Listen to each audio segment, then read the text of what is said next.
Fear. Fear should be the name of this game. Are those the footsteps of a scared little scav player? Or are those footsteps Tamvarian himself, dressed like an aircraft carrier, with enough firepower to conquer a small nation? Well... God's sake. Wait, nah, there's no way it's actually Tan, right? Nah, I'm gonna go check if he's streaming. Got boss gear on.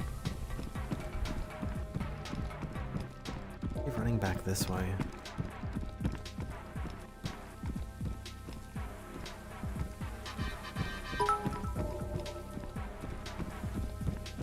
Check LMG belt. Thank you. We were on the verge of greatness. We were this close. Bullets, from the bottom of my heart, I hate you, bro.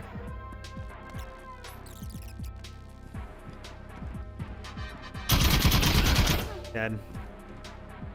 Ooh, he had a good gun too. Let's back up a bit. When I was a young lad, growing up in the 90s, I played exactly two types of video games. Pokemon, it was the 90s after all, and first-person shooters. Almost exclusively these first-person shooters. Jedi Knight Dark Forces 2, a classic PC shooter with first-person lightsabers, and GoldenEye, which is GoldenEye, and if I need to explain anything about that game to you, please exit the video immediately, you're no longer welcome here. You're dismissed. Thank you for your service. Now, in that wonderful and frankly best period of time, my grandparents owned a farm in the middle of rural England. Nothing but green fields, trees and babbling brooks.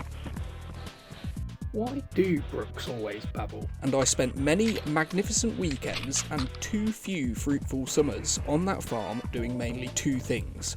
Firstly, trying to convince anyone whose fingers I hadn't already permanently damaged to lightsaber fight with me.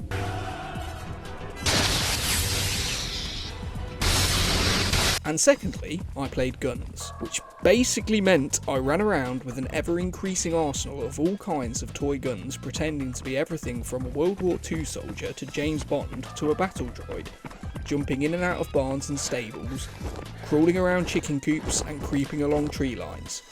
In the holidays, my cousins would come to stay, and we'd be out at dawn, wading through the brooks, climbing trees, carrying as many weapons as we could on week-long campaigns, scouting out the far lands where I wouldn't venture alone. All the while using our imaginations to come up with various scenarios that served only to funnel wave after wave of imaginary invisible bad guys to us that we slaughtered in their thousands. You need oh, god damn you motherfucker! Of course, these are very precious memories and I wouldn't trade them for anything, but the point is, somehow 10-year-old me blinked and now finds himself in a reality where it's possible to experience those childhood fantasies, but for real. Virtually.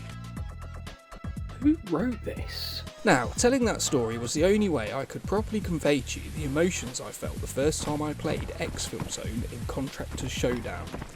Like a schoolboy on a warm summer's day, with his best friends in the world, playing at war, the true horrors of which were beyond our comprehension.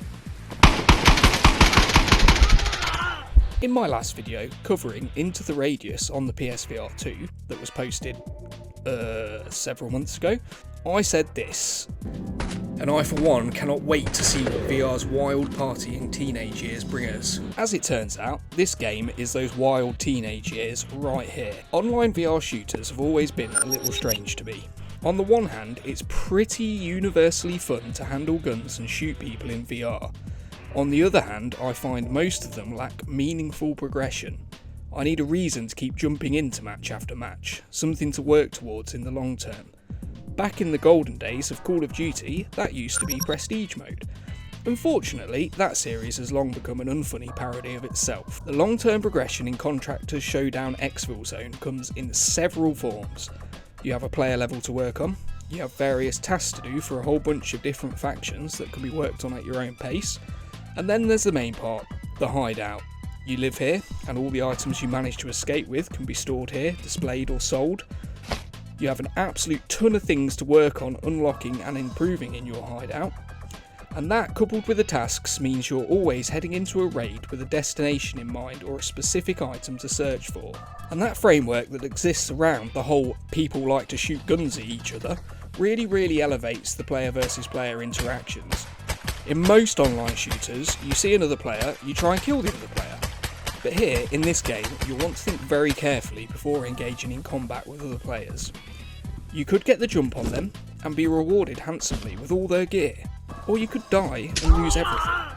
Sometimes it makes sense to be aggressive, and sometimes you're going to be finding yourself holding your breath in a dark corner with a bag full of loot, praying to any god that will have you that those footsteps pass by. I've even seen players trade high value items in exchange for safe passage or protection, although how successful that strategy is likely to be for me or you is another matter entirely. Of course, the meat and potatoes of any shooting game is the weapons. There's 45 different rifles. That's just the rifles. And that really puts into perspective how ripped off you are getting with certain flat screen FPS games launching with like 18 weapons total so they can sell you more later. Call of fucking Duty. Anyway, there's also 4 pistols, 10 submachine guns, 4 shotguns, 4 sniper rifles, 2 light machine guns, and 9 different types of grenades. For those of you keeping track, that means the total number of guns in the game is 69. Nice. Seriously, this game is £15. That's less than some individual weapon skins are sold for in other games. Each of these weapons is meticulously modelled in VR. They feel fantastic to shoot, you're able to switch from full auto to semi to burst firing modes where applicable, you can add rails and various sights and attachments, you need the right type of magazines to go in each of these weapons, and the right type of ammo, of which there are different types for each calibre, all with different advantages and disadvantages. Most of these ammo types are only available after progressing through the trader tasks and levelling them up, which is a good thing because there's so much to take in already when you're first starting out that you probably don't want the added headache of knowing which particular type of ammo is best to use, and you're most likely going to die and lose all your stuff fairly often at first. You will come to understand the importance of the different ammo types later, when you've learned the basics. The guns all feel great to use, as good as any I've come across in VR. The reloading is fantastic, and there's various ways to do it. Bring a bunch of mags with you and have less space, or bring just a couple and reload with some loose ammo bullet by bullet. You can take a mag out your gun and with the same hand grab a new mag, reload, put the old mag away, rack the slide, all while on the move. Which brings me to the movement. Movement is a very important part of any VR game and it often goes overlooked. Here the movement is superb. How fast you move is determined by how heavy you are and feels sufficiently weighty when you're fully loaded. The distance you can sprint before needing to catch your breath seems to be pretty well balanced. Long enough that you can run between points of cover, but short enough that you need to plan carefully before running out into the open. Your hydration and energy levels affect how fast and how far you can move and sprint. Vaulting over small walls or through windows is easy and fluid most of the time. Jumping as well is easy, but balanced by depleting the same stamina as is tied to sprinting. So you might occasionally get terrorised by a sweaty player jumping around a corner, scaring you so badly you suffer health effects in real life. But you're not going to get gunfights where people are bunny hopping around like they think it's Quake 3 Arena. There's also sliding, which is absolutely bloody amazing. It allows you to quickly duck into cover, but also allows you to traverse downhill faster and further without using stamina. And while not entirely realistic, it feels amazing to do in VR, and it's just another way you can use your movement and the terrain to your advantage. There's a whole bunch of different helmets, which offer various levels of protection, and the higher tier ones often come with some kind of downside to keep them balanced, like your audio being muffled or having your field of view restricted. There are many different types of armoured vests that offer varying levels of protection, and you are able to freely place several different types of pouches onto the vest in whatever configuration you decide. Big mag pouches, medium mag pouches, small mag pouches, water bottle pouches, grenade pouches, pouches for your pouches. It might seem like a small thing, but how you set your vest up can be the difference between fumbling around in the middle of a gunfight or grabbing that full mag you need first time. It's honestly a much bigger deal than you might guess at first, and it's actually good fun experimenting with different setups. There's also many different backpacks in all shapes and sizes, and they've absolutely nailed it in this game. Literally, this is how you do backpacks in VR, end of story. You have the bag's volume to work with, and you're free to place items anywhere in that space. However, unlike some other games, your items actually occupy that space, so you can't place an item inside if it's clipping into another item. It's proper realistic backpack Tetris, and packing your bag becomes a skill in its own right. The last thing you want to do is to have to start taking items out of your bag in the middle of a raid to rearrange them, which makes careful placement and space management just another thing that can make the difference between being successful and failing your mission. Now, I never really got into the extraction shooter genre before, so I can't really say how the loot in this game compares to other extraction shooters. What I can say, however, is there certainly is a lot of it. Everything from hammers and nails, to mobile phones, both old and new, batteries, charging cables, books, cassette tapes, VHS tapes, DVDs, the game inside the game, floppy disks, Game Boy cartridges, Game Boys, hard drives, CPUs, RAM, GPUs, collectible figurines, gold ingots, straight up cash. You get the point. The list goes on, and even after about 30 plus hours, there's a whole bunch of things I've not been able to find yet. There's so much stuff to find and collect that I'm half expecting to eventually find a fully fledged trading card game complete with booster packs and starter decks. Your husband plays Gwen. Where is he? Is he dead? Because if he's got any Gwen cards on his body, I dibs those. I dibs those. The health and healing system is in-depth enough to give you a nice sense of realism, while in practice being simple enough that it doesn't take away from the gameplay. Your body is divided into 7 distinct sections: 2 legs, 2 arms, stomach, chest and head. If you get shot and start bleeding, you will need to stop the bleeding with bandages, and how severe the bleeding is will affect what kind of bandage you need to use. If you get a limb broken or a body part blacked out, you will need to stitch it back together, and having different parts of the body blacked out will cause different concerns. If your arm is broken, you won't be able to aim very well. Broken leg, you're not going anywhere in a hurry. Stomach blacked out, you're going to find yourself needing water and food very quickly. You can take painkillers to temporarily bypass these problems, but they will dehydrate you quickly as well. Once you fix those issues, you can then bring your health back up with a healing syringe. But any part of you that was blacked out will only return to half health. It can sound overwhelming at first, but in practice it's actually fairly intuitive. Needless to say, taking damage is a big problem, and even a stray bullet from a scav can change the course of your raid. There's currently 4 different maps, and to start with, your tasks will send you to the Suburbs Map. I personally made a conscious decision to stick with just the one map at first while I learned the game, and I think that helped me pick up the basics quickly while I only had the one map to learn. For example, learning where players are likely to spawn at the start of the raid is huge, so you can plan your route accordingly. Learning where the exfil points are is very important. Even though they change slightly game by game, some are riskier than others. Do you wait and hide for the exfil point that's not open for another 5 minutes but close by? Or do you push on to an exfil point much further away? Learning where the player scavs will spawn in and when is very important, as they will spawn in to replenish the lobby numbers after a certain amount of time has passed. Learning which areas are high traffic, which areas have a lot of NPC scavs. Learning where you can find certain types of loot, and not just the high value stuff, as you'll need a lot of the more mundane items as well. The tasks do a good job of sending you to different places and teaching you about the map. These early game tasks on Suburbs aren't too challenging, but will send you to dangerous areas. Suburbs is a fairly large map, but does a good job of funneling the action into certain areas, so if you're looking for a fight you can find them easily enough. But if you're just starting out and have very basic gear, it's easy enough to navigate the fringes and perform little smash and grab raids on points of interest as you head to the exit. The Suburbs map does a good job of giving you a taste of all aspects of the game, and after spending a lot of time on all the maps, Suburbs is probably the hardest to do well on, particularly when starting out. However, in my opinion, this ends up being a positive, as it forces you to learn the skills you need to be successful in this game. Once I started getting tasks show up for the resort map, I started doing my scav runs on that map so I could learn to navigate it before heading in as a contractor and risking my gear. Resort is smaller than Suburbs and much tighter. There's not too much open ground, and most of your fights are going to happen at much closer range than on the Suburbs.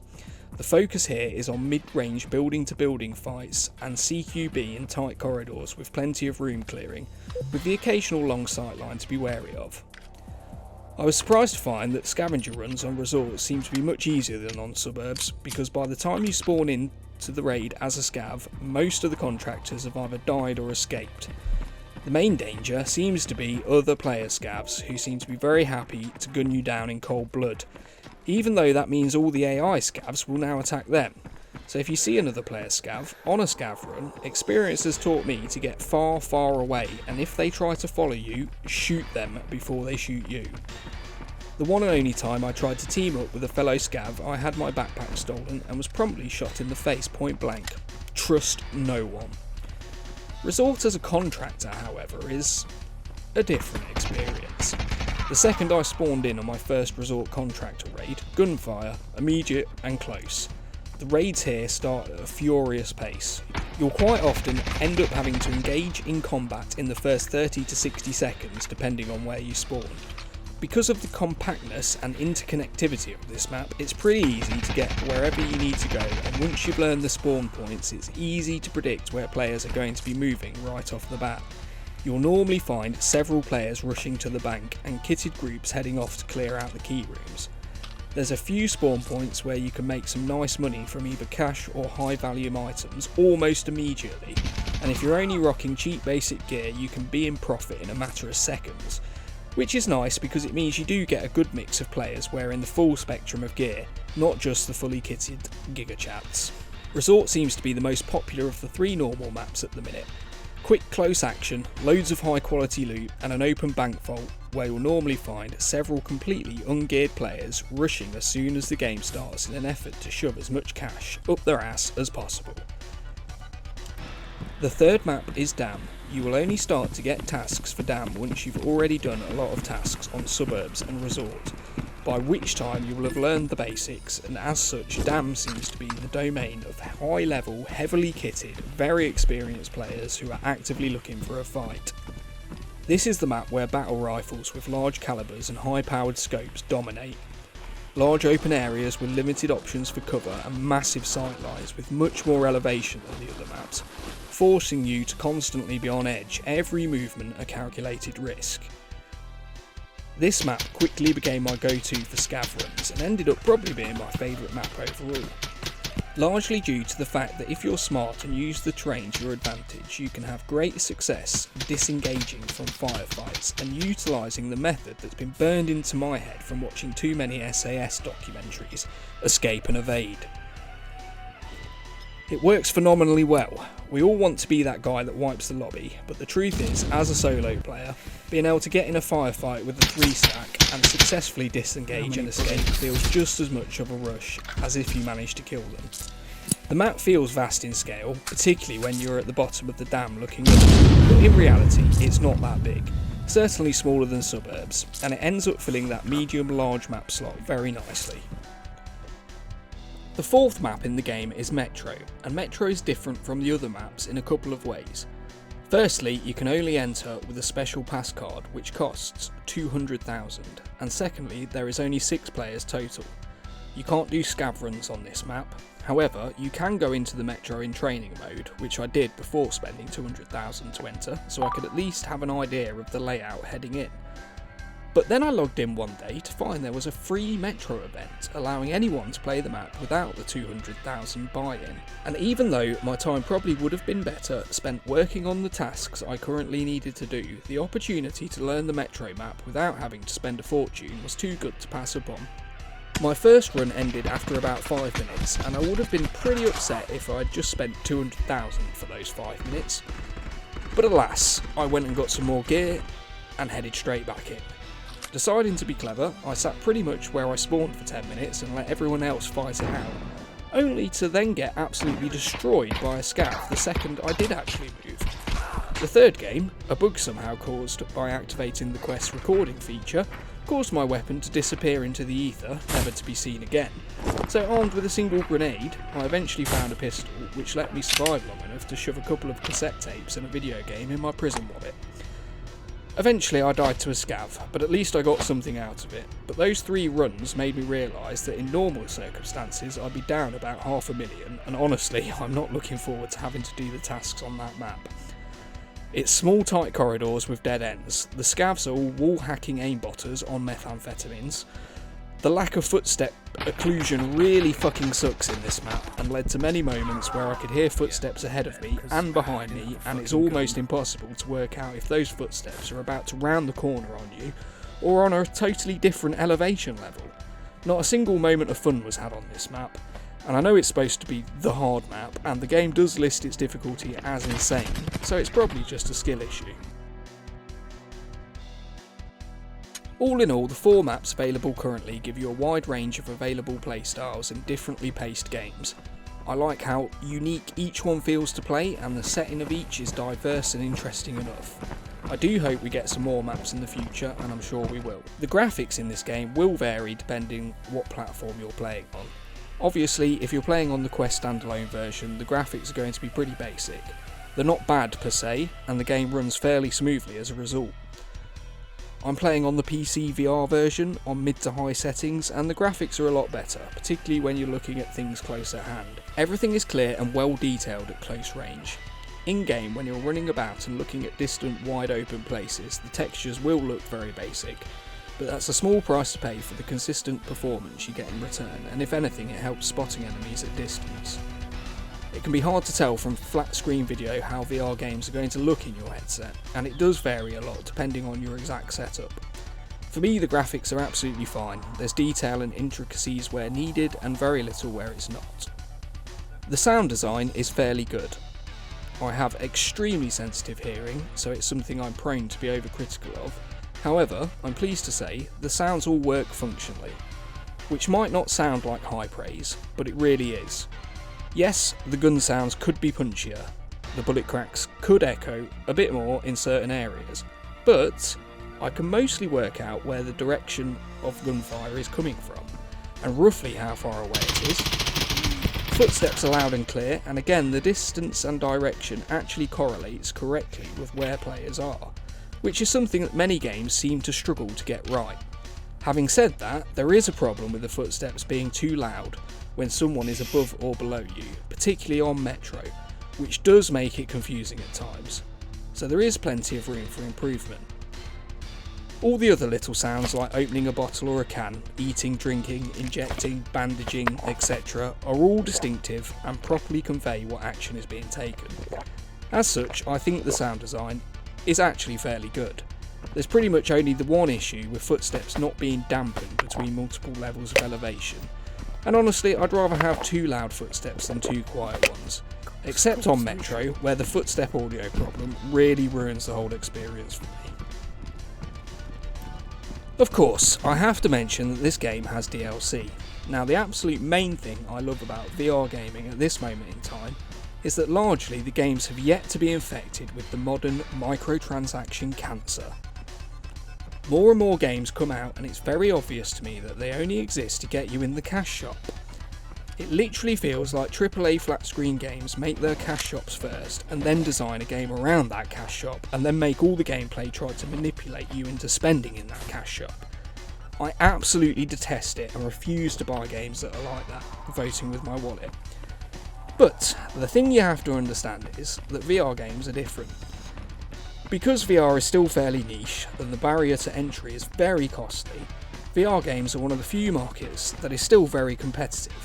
For VR devs, just selling copies of the games is paramount to not just success, but often their very survival. So as a result, the prices of the games themselves are usually very cheap, and while there may be this perception from outside the VR space of VR games being these cool but shallow experiences that only last a few hours, that is very much not the case for a lot of VR games.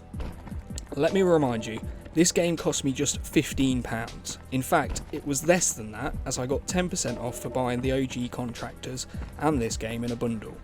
£15. According to Steam, I have over 200 hours in the game. That's over the course of 4 weeks or so. Early access as it may be, this is a fully fledged game. So when I read there was pay to win DLC, I was a little disappointed. Pay to win! However, when I looked at it myself, I struggled to see exactly how it was pay to win. I'm generally someone who, given the choice, prefers to earn things through in-game actions. So at first I ignored the 2 DLCs because I didn't want to skip anything, and at that point I was still learning the game and didn't really understand what I'd even be getting from the DLC. Once I'd done the task to earn and purchase my first safety deposit box, which you will probably hear affectionately referred to as the prison wallet, I quickly realised what the main attraction of the DLC was. You see, up until you get that first safety deposit box, everything you have on you in Raid is at risk. You have no way to keep anything if you die. And this is when you're first starting out, trying to learn everything and completely undergeared compared to everyone else. At that point in the game, the super cheap backup gear you can buy is vastly superior to anything you can buy off the shelf from the traders, so having a way to protect that one valuable item you found is huge. Unlocking the first box made my raids go from like 20% profitable to probably like 30-40% profitable. You can probably see where this is going. The first box you get has 2 lots of 2 spaces, meaning you can fit 4 small items or 2 medium items. So when I looked at the DLCs again and saw they offered much larger prison wallets, the largest of which offering a whopping 10 slots, I became quite conflicted. By this point I'd learned enough about the game to better understand what I'd be getting from the DLC. The cheaper of the 2, which is around £8 for me, didn't seem that attractive. The more expensive DLC that would cost me around £12 offered the aforementioned 10 slot prison wallet, as well as a few hideout upgrades, which saves you a little grinding for the items you'd normally need to unlock these areas, and a little money. A whole bunch of gear, some of which is higher tier than you can get at the start, which I wasn't bothered about, and also it immediately gives you trader level 2 without having to do the tasks normally required to get to level 2, and again that put me off for a while. However, I eventually realised that the boost your trader levels didn't mean you didn't have to do those early game tasks. You still had to work through them in the same order, and while getting trader level 2 slightly earlier wasn't an advantage at all, as the gear at level 2 is barely better than the backup gear sets. In fact, you need level 2 traders to buy some of the gear that comes in the backup gear sets. What I came to realise was that getting level 2 traders earlier and still having to do the early game tasks means that you will get level 3 traders and level 4 traders a little quicker, and that in turn makes the later tasks themselves a little easier, as you'll have access to gear and ammo that you wouldn't normally have when trying to complete some of the harder tasks. Still, I resisted, until one day, every single raid I died. I burnt through all the gear and weapons I'd painstakingly built up over the course of a few days. At this point I still had very little money to buy anything with, and despite putting in a few hours every day for over a week, diligently working on my tasks, I still hadn't hit level 2 on any traders. I work in a bar until very late and normally only have an hour or 2 to play. And in most games, if you put a couple of hours in, you at least progress a little.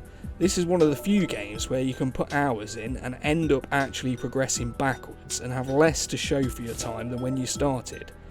As much fun as I'd been having, that day made me feel like quitting. I didn't, of course. I played a lot of DayZ back in the modern alpha days, so losing hours and hours of progress wasn't a brand new experience for me, but it'd been a very long time since I'd experienced that kind of harrowing low. So I slept on it, and the next day I had a day off work. I brought the £12 DLC. I justified it to myself by working out that the cost for the game was now around £27, the kind of price I'd paid for many VR games that I'd not had nearly as much fun with or put as much time into. I'd like this game to be successful long term, and being a VR title, I decided to make an exception to my no microtransaction policy. I'd theorised that having those 10 safe slots would make the times the game decides to take a massive run up and kick you in the balls repeatedly slightly more bearable. I quickly discovered that was absolutely true. I estimate my raids went from 30 to 40% profitable to around 70 to 80% profitable. Dying and losing gear was still frustrating, and you still lose the things you need, but I'd now often come out with at least enough profit to replace what I'd lost. The DLC also opened up the shooting range earlier, and while I didn't think I'd care about that aspect in the slightest, it was messing around in there that made me realise why I'd been having my pants pulled down by other players so much. In the shooting range you can set up dummies with all different types of helmets and vests. You also get infinite ammo of all the different types to test in the range. It was here I discovered how important ammo truly was. Watching a higher tier vest absorb literally an entire magazine of the type of ammo I had access to explained a lot and made me feel slightly better about how much I'd struggled against other players, especially when I tested out the higher tier ammo I didn't have access to yet. Seeing that ammo rip through the same type of armour that had just tanked 30 rounds in 2 to 3 bullets really put my PvP struggles into perspective. The boost straight to Trader level 2 was frankly underwhelming. You get access to a couple of things that were mildly better than before, but things like the level 2 ammos were very underwhelming, and testing in the range made me think that I'd be better sticking with the level 1 ammo and aiming for the heavily geared player's legs. I could see it's probably a mild advantage the first few days of a new wipe, but for us mere mortals starting 5 weeks into the current wipe, you could probably give us the damn golden gun and it wouldn't make a blind bit of difference. A few days later I got level 3 traders, much earlier than I would have done without the DLC, and it's here that I came to understand at least a little the pay to win complaints. Because that jump from level 2 to level 3 traders is massive, suddenly you have access to the types of armour that soak up bullets like you're being shot by a super soaker. You get helmets that actually will take a couple of shots and can be equipped with face shields to give you full head protection. It's here that you also gain access to some of the better ammo types that allow you to compete in PvP. It still required doing a lot of tasks and took a fair bit of time. So is it really pay to win? No, definitely not, at least in my opinion. It's more like pay for lube to make the constant ass pounding slightly less painful. And when you consider that Tarkov, the game that this is pretty much a VR version of, sold $150 and $250 versions of its game. The Unheard Edition. It's the biggest piece of dog shit. Available to you for the low, affordable, reasonable, generous price of... Fuck you! Give me $250! And AAA shooters charge nearly £30 for some single weapon skins. I think the £27 I've given the devs represents good value for the amount of enjoyment I've gotten out of the game, particularly when they will only be getting a piece of that money after Steam and whoever else take their cut. Now, overall, this is one of the best games I've ever played, incredibly fun and addictive. However, like all things that give you incredible highs and are addictive, there will be times of terrible lows. The start of this game can be brutally difficult, and depending on your experience level, the learning curve could be quite steep. I started playing around a month into the current wipe, and that means there are already plenty of high level players roaming around in Giga Chad gear. And while you're simply trying to learn how to play and navigate around, you only have access to some very basic gear, and most importantly, not very good ammo. This means you're going to get absolutely wrecked by players that have high level armour and helmets and high level ammo. You can dump an entire magazine of your low level ammo into a high level armour and it will sponge it all.